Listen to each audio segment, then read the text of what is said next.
என் நெஞ்சில் குடியிருக்கும்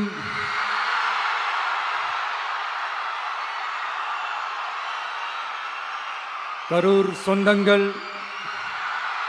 உங்கள் அனைவருக்கும் என்னுடைய வணக்கம்.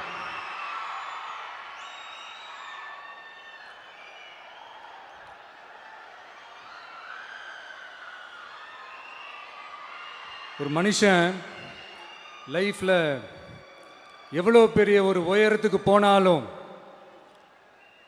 மனசளவில் சில வலிகள், காயங்கள் அதை மறக்க முடியாது இல்லையா? எல்லார் லைஃப்லையும் அப்படி தான், நமக்கும் அப்படி தான். நிறையா வலிகள், காயங்கள் எல்லாத்தையும் தாண்டி தான் வந்திருக்கிறோம். ஆனால் எல்லாத்தையும் விட ரொம்ப ஜாஸ்தியான அந்த வலியும் அந்த காயமும் எனக்கு அந்த கரூர் சம்பவம் தான்.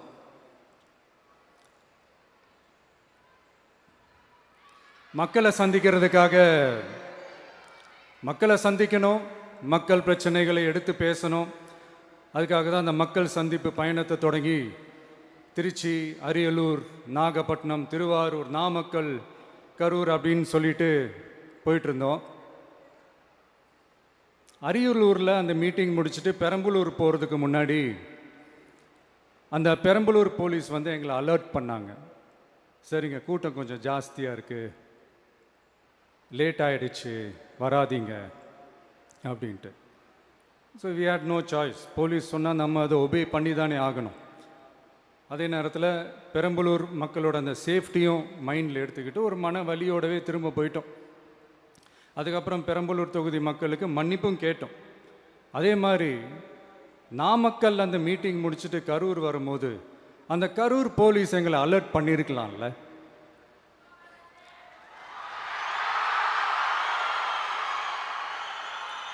இல்லை சார், இங்கே எதிர்பார்த்ததை விட கொஞ்சம் கூட்டம் அதிகமாக இருக்குது, கண்ட்ரோல் பண்ண முடியல, வராதிங்க.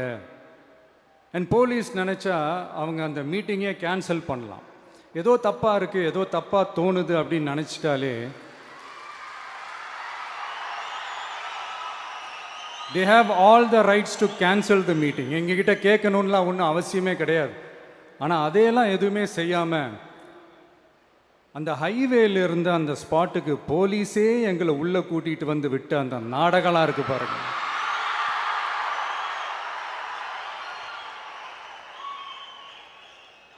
நம்பிட்டேங்க, முழுசாக நம்பிட்டேன். அன்றைக்கி இருந்த அந்த கரூர் போலீஸ் பேசும்போது தேங்க்ஸ்லாம் சொன்னேன் அவங்களுக்கு. எனக்கு தெரியாது இப்படி ஒரு நாடகம் நடக்கும். இதுக்கெல்லாம் யார் காரணம்? இதெல்லாம் யார் சொல்லி செஞ்சது? இப்படி பண்ணுங்க, அப்படி பண்ணுங்க, சப்போஸ் அப்படி நடந்தா இப்படி பண்ணுங்க, சப்போஸ் இப்படி நடந்தா இந்த மாதிரி இன்ஸ்ட்ரக்ஷன்ஸ்லாம் கொடுத்து அந்த ப்ரெஷர் போடுறது யார்?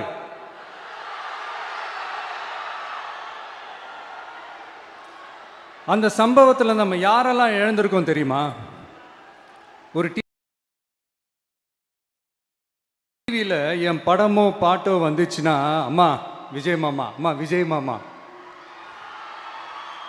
அப்படின்னு சொல்லி அவங்க அம்மா கிட்ட சிரிச்சுக்கிட்டு அந்த டிவி ஸ்க்ரீனை போய் தொட்டு முத்தம் கொடுத்துக்கிட்டு, என் அக்கா தங்கச்சிங்களோட தங்க பிள்ளைகளை இழந்திருக்கோம்யா. மழலை கூட சரியா வராதப்போ ஒரு பேப்பர் மேகசினில் என் ஃபோட்டோவை பார்த்தா அது சிரிச்சுக்கிட்டு, அந்த கள்ளங்கபடம் இல்லாத அந்த சிரிப்பு, அந்த கடவுள் மாதிரி இருக்கிற அந்த பச்சை பிள்ளைங்களை இழந்திருக்கோம்யா.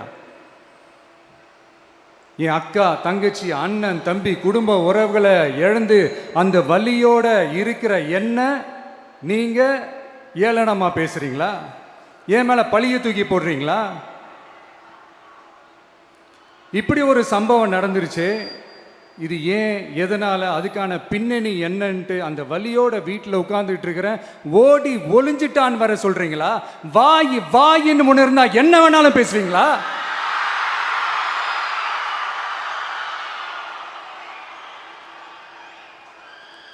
மக்களே, நான் உங்களையே கேட்குறேன், அன்றைக்கி அத்தனை க்ரௌடு இருந்துச்சு, அந்த க்ரௌடுக்கு தகுந்த மாதிரி போலீஸ் பாதுகாப்பு கொடுத்தாங்களா? இந்த இடத்தை எடுத்துக்க சொல்லி நாங்க தான் சொன்னோம்னு ஒரு போலீஸ் ஆபீசர் பேட்டி கொடுக்கிறாரு. அதுக்கு என்ன அர்த்தம்? இவ்வளோ வலி, இவ்வளோ காயங்கள் கொடுத்துட்டு பழியை தூக்கி நம்ம மேல போட்டுட்டு அதுல ஒரு அரசியல் ஆதாயம் தேடுறீங்களேயா? இதுல வாய் கூசாம சட்டசபையில ஸ்டாலின் சார் நம்ம மேல திருப்பி விட்டு அங்க ஒரு அரசியல் செய்றாரு. அதுக்கு என்ன அர்த்தம்? நமக்காக வந்திருக்கிற மக்களை காக்க வைக்கிறதுக்கு நான் ஒன்றும் ஆதாயம் தேடுற அரசியல்வாதியெல்லாம் கிடையாது. மக்களுக்காக அரசியலுக்கு வந்தவன் இந்த விஜய். எனக்காக எல்லாமும் கொடுத்த என் மக்களுக்காக எல்லாத்தையும் விட்டுட்டு மக்களுக்காக மட்டுமே அரசியலுக்கு வந்தவன் இந்த விஜய். அவங்களுக்காக நன்றி கடன் செலுத்துறதுக்காக மட்டுமே அரசியலுக்கு வந்தவன் இந்த விஜய். உங்களுக்கு தான் இந்த விஜயை பத்தி நல்லா தெரியுமே. ஆனா நம்ம எல்லாருக்குமே இத்தனை வலிகள் காயங்கள் கொடுத்தவங்களுக்கு இந்த 2026 தேர்தலில் தக்க பதிலடி கொடுத்துட்டீங்க. ஆனா அது மட்டுமே பத்தாது மக்களே, அது மட்டுமே பத்தாது. காலகாலத்துக்கும் எழுந்திருக்கவே முடியாத அளவுக்கு நிரந்தரமான ஒரு பதிலடியை நீங்க கொடுத்துக்கிட்டே இருக்கணும்.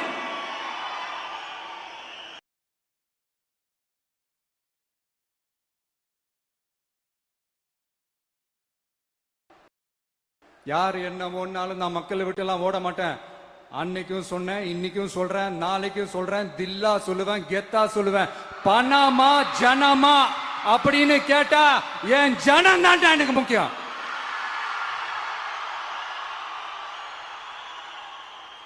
மக்களே, உங்களை விட எனக்கு இந்த காசு பணம் முக்கியமா என்ன? இவ்வளவு குறைகள் நம்ம மேல சொல்றாங்களே, இப்ப நான் சொன்ன மாதிரி அவங்களால ஓப்பனா சொல்ல முடியுமா? அந்த தில்லு இருக்கா, திராணி இருக்கா? ஒரு கிடையாது. ஆனா நம்ம மக்கள் அமைச்சு கொடுத்த நம்ம அரச குறைகள் மட்டும் டிசைனா மாடல் மாடலா குறைகள் மட்டும் சொல்லுவாங்க. ஒவ்வொரு டிபார்ட்மெண்ட்லயும் அந்த பார்ட்டி ஃபண்ட், அந்த கட்சி நிதின்ற பேர்ல அடிக்கிற கொள்ளையெல்லாம் இந்த தீய சக்தியா இருக்கட்டும், தீந்து போன சக்தியா இருக்கட்டும், ரெண்டு பேரும் மாறி மாறி இதே தான் செஞ்சிட்டு இருக்கிறாங்க. இதுல ஒரு ஹைலைட் காமெடி என்னன்னா, சட்டசபையில் பேசும்போது பார்ட்டி ஃபண்டுன்னு தான் சொன்னேன். அது எந்த பார்ட்டி, என்ன ஃபண்டு, யாரு, என்ன பேரு எதுவுமே சொல்ல. பார்ட்டி ஃபண்டுன்னு சொன்னவனை எடுத்தாங்க பாருங்க ஒரு ஓட்டம். எனக்கே ஃபர்ஸ்ட் புரியல, ஏன்பா ஓடுறாங்க? அப்படி என்ன நம்ம சொல்லிவிட்டோம்? அதான் அந்த குற்றம் உள்ள நெஞ்சுக்கு தான் குறுகுறேங்கும். இது எப்படி இருக்கு தெரியுமா? எங்க அப்பா பீரோக்குள்ள இல்ல, எங்க அப்பா பீரோக்குள்ள இல்ல அப்படின்னு சொல்ற மாதிரி. ஐயோ, ஏன் கேக்குறீங்க? இவங்களோட செம்ம கூத்தா இருக்குங்க, செம்ம ஃபன்னா இருக்கு. சென்னையில ஒரு பாலம் கட்டுறதுக்காக நார்மலா ஆகிற செலவை விட அதிக செலவில், கிட்டத்தட்ட டபுள் மடங்கு செலவில் ஒரு டெண்டர் ஒன்று விட்டுருக்குறாங்க. அதையெல்லாம் தோண்டி எடுத்து அதெல்லாம் இப்போ கண்டுபிடிச்சு கேன்சல் பண்ணியிருக்கிறோம். இன்னும் எத்தனை கோடி ஊழல், எத்தனை லட்சம் கூடல் தோண்ட தோண்ட வருமோ எங்களுக்கே தெரியல. ஒவ்வொரு முகமுடியா கிழியுது. ஐயோ, இந்த விஜய் ஒவ்வொரு கதையா எடுத்து வெளியில விட்டுருவான் போலின்ட்டு திரும்புற பக்கம்லாம் கதறல் கதறல் கதறல். காதல இருந்து ரத்தம் வராத குறை. ஆமா, இப்படி ஊழல் ஊறி போனவங்க இப்படிதான் இருப்பாங்க. இந்த 50-55 நாட்கள்ல அங்க செஞ்ச சில விஷயங்கள்லாம் சட்டசபையிலே எடுத்து சொன்னேன். பட் இங்க ஒரு சில விஷயங்கள் சொல்லணும்னு நினைக்கிறேன். இந்த மின்சாரத்துறையில இதுக்கு முன்னாடி போட முடியாம இருந்த அந்த பதவி உயர்வை இப்பதான் எங்களால போட முடிஞ்சது. அதுக்காக ஒரு அக்கா அழுதுகிட்டே ஒரு நன்றி சொன்னாங்களே, அதெல்லாம் உங்க கண்ணில் படாது அந்த வீடியோலாம், குறை சொல்றவங்களுக்கு. அடுத்து லஞ்சம்லாம் ஒழிக்க முடியாது, ஊழல்லாம் ஒழிக்க முடியாது, அதெல்லாம் பிளட்டிலேயே ஊறி போய் இருக்கு அப்படின்னு சொன்னவங்க போய் ஒவ்வொரு கவர்மெண்ட் ஆபீஸா பாருங்க. ஒரு பைசா லஞ்சம் இல்ல, ஒரு பைசா ஊழல் இல்ல. வேலையெல்லாம் சும்மா டக்கு டக்கு டக்குன்னு நடக்குது. ஒரு பெரியவர் ஒருத்தர் சொல்றாரு, தம்பி வேலையெல்லாம் நடக்குது, ஆனா அதையும் தாண்டி எங்களுக்கு மரியாதை கொடுக்குறாங்க தம்பி, உட்கார வச்சுலாம் பேசுறாங்க.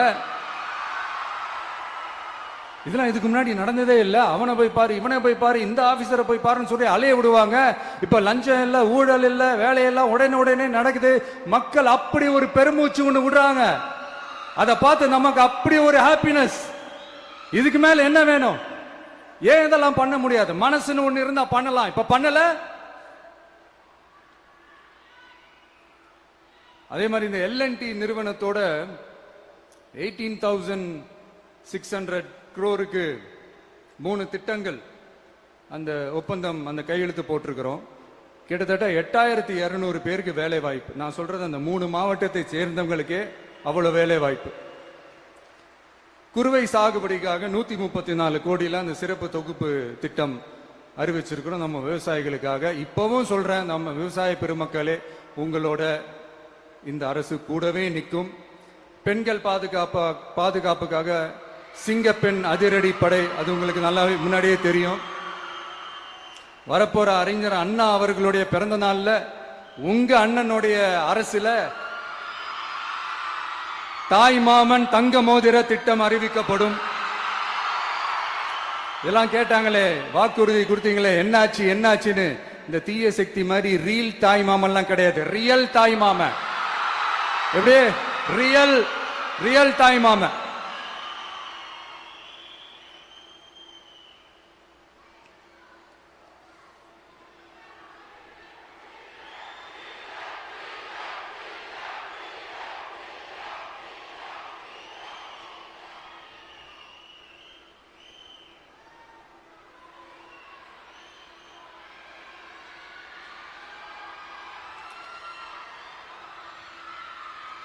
இந்த தீய சக்தியை பத்தி, அவங்க நிர்வாகத்தை பத்தி ஒரு வெள்ளை அறிக்கை ஒன்று வெளியிட்டோம்ல, அது ஷார்ட் அண்ட் ஸ்வீட்டா சொல்லணும்னா, ஒரு ஓட்ட பாத்திரத்துக்குள்ள தண்ணி ஊத்திக்கிட்டே இருந்திருக்கிறாங்க. பாத்திரம் எம்டியாவே இருந்திருக்கு, ஆனா ஊத்தின தண்ணி தான் எங்க போச்சுன்னு தெரியல. கடவுளுக்கு தான் வெளிச்சம். அது மாதிரி இப்ப நம்ம சொன்னதெல்லாம் சும்மா ஒரு சாம்பிள் தான். இன்னும் வரப்போற நாட்கள்ல உங்க அரசனுடைய அந்த விஸ்வரூபத்தை நீங்க பாப்பீங்க. அடுத்து வாயத் தொடங்க சிஎம். அடாடா, உங்க சிஎம் நெஞ்சிலேயே குத்திட்டு வந்தீங்க பாருங்க, அதெல்லாம் வேற லெவல். பேசுங்க பேசுங்கன்றீங்க, பேசுனா எந்திரிச்சு ஓடிடுறீங்க. இனிமே பேச ஆரம்பிக்கிறதுக்கு முன்னாடி என்ன பண்ணணும் அப்படின்னா, ஒரு நண்பர் ஒருத்தர் சொன்னார், மாண்புமிகு பேரவைத் தலைவர் அவர்களே, எல்லா டோரையும் இழுத்து லாக் பண்ணுங்க அப்படின்னு சொல்லிட்டு தான் பேச்ச ஆரம்பிக்கணும் போல் இருக்கு. ஏன்னா பேசிட்டு இருக்கும் போது எந்திரிச்சு ஓடிடுறாங்க. 5 நிமிஷம் பேசினதுக்கே குளத்தூர்ல கொத்து பரோட்டா போட்டாங்க. இதுக்கு மேல பேசினா மொத்தமா முடிஞ்சிடும், பாத்துக்கங்க. நாம அரசியல் பேசினா விஜயெல்லாம் அரசியல் பேசலாமா அப்படிங்கிறது. சரிப்பா, நமக்கு எதுக்கு வம்பு, நம்ம பாட்டுக்கு நம்ம வேலையை பார்ப்போம், எதுக்கு அவங்கள பத்தி பேசிக்கிட்டு அப்படின்னு இருந்தா விஜய்க்கு அரசியலே பேச தெரில அப்படிங்கிறது. இப்படியே மாறி மாறி மேகதாது அணையை பத்தி என்ன தெரியும், விஜய் அதை பத்தி பேசல. இப்படி நம்ம அரசியலுக்கு வந்ததுலேருந்தே ஒரு கூட்டம் குறை மேல குறையா சொல்லிக்கிட்டு, பாட்டுக்கு பாட்டு கச்சேரி எங்களுக்கும் பண்ண தெரியும், பண்ணலாமா? இந்த மேகதாது அணை சம்பந்தமான அந்த வழக்குல தமிழ்நாட்டோட பெட்டிஷனை சுப்ரீம் கோர்ட் எப்போ ரிஜெக்ட் பண்ணுச்சு? அப்ப யார் ஆட்சியில் இருந்தா? ஏன் ஒழுங்கா வாதாடல? நீங்க ஒழுங்கா வாதாடி இருந்தீங்கன்னா அதை ரிஜெக்ட் பண்ணியிருக்க மாட்டாங்கல்ல. ஏன் ஸ்டாலின் சார் வேணும்னே விட்டுட்டாரா? ஏன் இப்படிலாம் கேள்வி கேட்கலாமா? இப்படிலாம் கேள்வி கேட்டாதான் மேகதாது அணையை பத்தி பேசினதா அர்த்தமா? ஏன் அந்த ஸ்டேட் சிஎம் பேசுறாரு, நீங்க ஏன் பேசல? அப்படின்னா நம்ம ஸ்டேட்டோட உரிமையை எங்க நிலைநிறுத்தணுமோ அதுக்காக வேலை பார்க்கறது மட்டும்தான் முக்கியம். சும்மா சவால் விட்டுக்கிட்டு சீண்டி பார், நான் யார் தெரியுமா, தொட்டு பார், இப்படிலாம் பேசிக்கிட்டு இருந்தா வேலைக்கு ஆகாது. சும்மா பேசி பேசி பிரச்சனையை வளர்த்துக்கிட்டு யார் மேலே அது பழிய தூக்கி போட்டுட்டு அப்புறம் மக்களை அம்போன்னு தெருவில் விட்டுட்டு இப்படிதான் ஒரு அரசியல் பண்ணணும்னா அந்த அரசியல் நமக்கு தேவையும் இல்லை, அதை நம்ம செய்யவும் போறதில்லை. Talk less work more mode தான், அதுதான் நம்ம பாலிசியே. அதனாலதான் சட்டசபையில அந்த அரசினர் தீர்மானம்னு சொல்லி ஒன்று கொண்டு வந்தோம். அது எப்படி டு டேக் இட் ஃபார்வர்ட், எப்படி கொண்டு போகணுமோ அதை சரியா செய்வோம். சென்ட்ரல் கவர்மெண்ட்ல இருந்து அந்த டீலிமிட்டேஷனை திரும்ப கொண்டு வர போறதா ஒரு பேச்சு ஒன்று அடிபடுது. யார் என்ன டீலிமிட்டேஷன் கொண்டு வந்தாலும் தமிழ்நாடு அது ஒத்துக்காது. நமக்கான இடத்தை யாரும் பறிக்கவும் முடியாது, அது பறிக்கவும் விட மாட்டோம். இப்படி நாம இருக்கும் போது இந்த தீய சக்தி திமுக எங்க போய் நிக்குது, யார் கதவை தட்டிக்கிட்டு நிக்குது, அது உங்களுக்கே நல்லா தெரியும். மக்களே, இந்த தீய சக்தியும் தீந்து போன சக்தியும் வேற வேறலாம் இல்ல, கூட்டு களவாணிங்க. சொல்ல முடியுமா அவங்களால? எங்களுக்குள்ள ஒட்டும் இல்ல, உறவும் இல்ல, அறிவிக்க முடியுமா, நிரூபிக்க முடியுமா? இந்த வரப்போற இடைத்தேர்தல் அதை நிரூபிச்சு காட்டுங்க, அப்புறமா பேசுங்க. மக்களை, என் மனசை விட்டு கரூர் எப்பவும் நீங்கவே நீங்காது. நமக்கு ஏற்பட்ட வேதனையான சம்பவத்தை, நமக்கு எதிராக நடந்த சதிய சூழ்ச்சிய இனி வர்ற ஜெனரேஷனும் அவங்களுக்கு தெரியப்படுத்தணும்ல. அதுக்காகவே இனி ஒரு அரசியல் சதிய, அரசியல் சூழ்ச்சிய யாரும் யோசிக்கவே கூடாதுன்றதுக்காகவே கரூர்ல ஒரு நினைவு சின்னத்தை நம்ம டிவிகே சார்பா அமைக்கப்படும் அப்படின்றத அறிவிக்கிறோம். அப்புறம் கரூர்ல இருந்து ஒட்டுமொத்த தமிழ்நாட்டு மக்களுக்கும் சொல்றேன், உங்க டிவிக்கு அரசு உங்களுக்காகத்தான் உழைக்கும். அடிப்படை வசதிகளை முதல்ல நிறைவேற்றணும். ஒரு பக்கம் நிதி நிலைமையை சரி செஞ்சுக்கிட்டே, இன்னொரு பக்கம் அப்படியே நாம சொன்னதுல பிரையாரிட்டி பார்த்து ஒவ்வொன்றா படிப்படியா நிறைவேற்ற ட்ரை பண்ணுவோம். இது எப்பவும் உங்களுக்கான அரசா தான் இருக்கும். இந்த விஜய் உங்க விஜயா தான் இருப்பான். நீங்க உரிமையோட உங்க கவர்மெண்ட்டை நீங்க அணுகலாம். இந்த தீய சக்தி ஆட்சி முடிஞ்சு பொட்டிக்குள்ள போனதுல இருந்து என்னென்னமோ பண்றாங்க, இது ஏதோ பேசுறாங்க, சோஃபாங்கிறாங்க, வாஷிங் மிஷினுங்கிறாங்க. இந்த அரசியல் வியாபாரம் பண்றதுக்கான அந்த வெண்டிங் மெஷினே அவங்க தான். யாரு? இந்த திமுக. இதுல நம்மளை பார்த்து வாஷிங் மிஷினுங்கிறாங்க. எலெக்ஷன்ல ஓட்டுக்கு காசு கொடுக்கிற அந்த கலாச்சாரத்தை, அந்த கல்ச்சரை அடிச்சு நொறுக்கி இருக்கிறோம். எலெக்ஷன்லயே அப்படி வேலை பார்த்த நாம, நமக்கு எதுக்கு இந்த குதிரை, கழுதை, ஒட்டக பேரெல்லாம்? மக்களின் பக்கம் அப்படி இருக்கும்போது நமக்கு எதுக்கு இந்த பேரெல்லாம்? இந்த திருட்டு திமுக ஆட்சியை வச்சுக்கிட்டு ஊரடிச்சு ஒலையில போட்டு இந்த கொள்ளையை அடிச்சதுனாலதான் உங்க கரூர் கம்பெனி ஓனர் ஒருத்தர்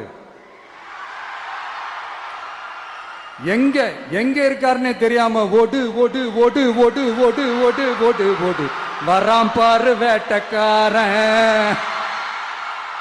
ஓடினே இருக்கிறாரு. இன்னொருத்தர் ஃபாரின்ல போய் ஒளிஞ்சுக்கிட்டாரு. ஃபாரின் ஸ்டாலின் சார் நினைச்சிட போறீங்க, அவர் இல்ல. எனக்கு எப்பவுமே ஸ்டாலின் சார் மேல ஒரு தனி பாசம் ஒண்ணு உண்டு. அவர் கிடையாது, இவர் வேற. சிங்கப்பூருக்கு செக்கப்புக்கு போனார்ல அவரு.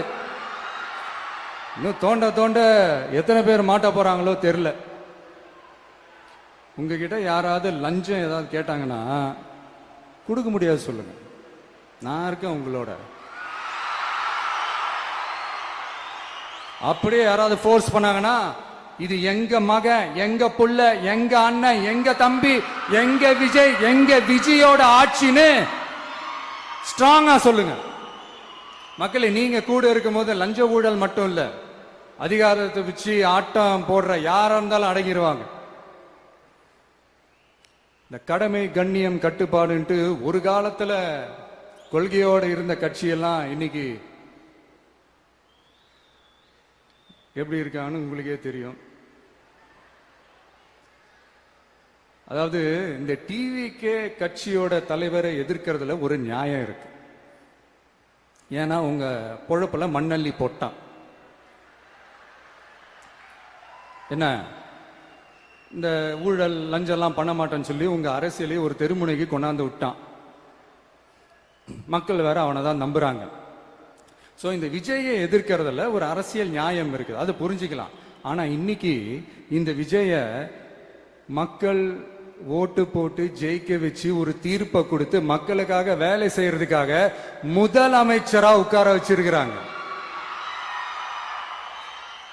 என்னமோ இன்னமும் நீங்க தான் ஆட்சியில் இருக்கிற மாதிரி. விஜய் கரூருக்கெல்லாம் போகக்கூடாது, விஜய் இங்க போகக்கூடாது, அது செய்யக்கூடாது, இது செய்யக்கூடாதுன்னு எனக்கு புரியலையே. ஆட்சியில் இருக்கும் போது தான் இவ்வளவு கட்டுப்பாடெல்லாம் போட்டீங்க, எஸ்ஓபிஸ் எல்லாம் போட்டீங்க, ஸ்டாலின் சார் ஆபரேட்டிங் ப்ரொசீஜர்லாம் போட்டீங்க. இப்பவும் அதே பண்ணிட்டு இருந்தீங்கன்னா என்ன சார் நியாயம்? இல்ல, நான் தெரியாம தான் கேட்கறேன். இன்னும் கனவுலயே இருக்கிறீங்களா? முதல்ல முழிச்சு வாங்க, ரியாலிட்டிக்கு வாங்க. உங்க ஆட்சியெல்லாம் வீட்டுக்கு போய் டிவிக்கேன்னு ஒரு ஆட்சி வந்து ரொம்ப நாள் ஆச்சு.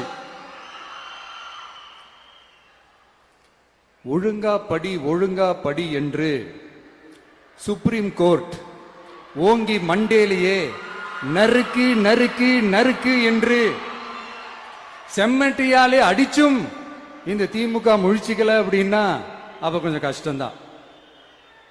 வெற்றி தோல்வியெல்லாம் அரசியல சகஜம் சார்.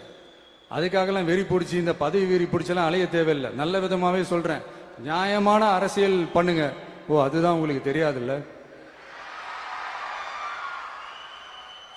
இந்த தீய சக்தி திருத்தவும் முடியாது, அவங்களா திருந்துவாங்கன்னு பார்த்தா அதுவும் நடக்க போறதில்ல. அதனால வரப்போற இடைத்தேர்தல மக்களே, இந்த தீய சக்தி திமுகவை நல்லா வெச்சு வெளுத்து விடுங்க. கான்பிடண்டா இருங்க மக்களே, நல்லதே நடக்கும், வெற்றி நிச்சயம். மீண்டும் சந்திக்கும் வரை நன்றி, வணக்கம்.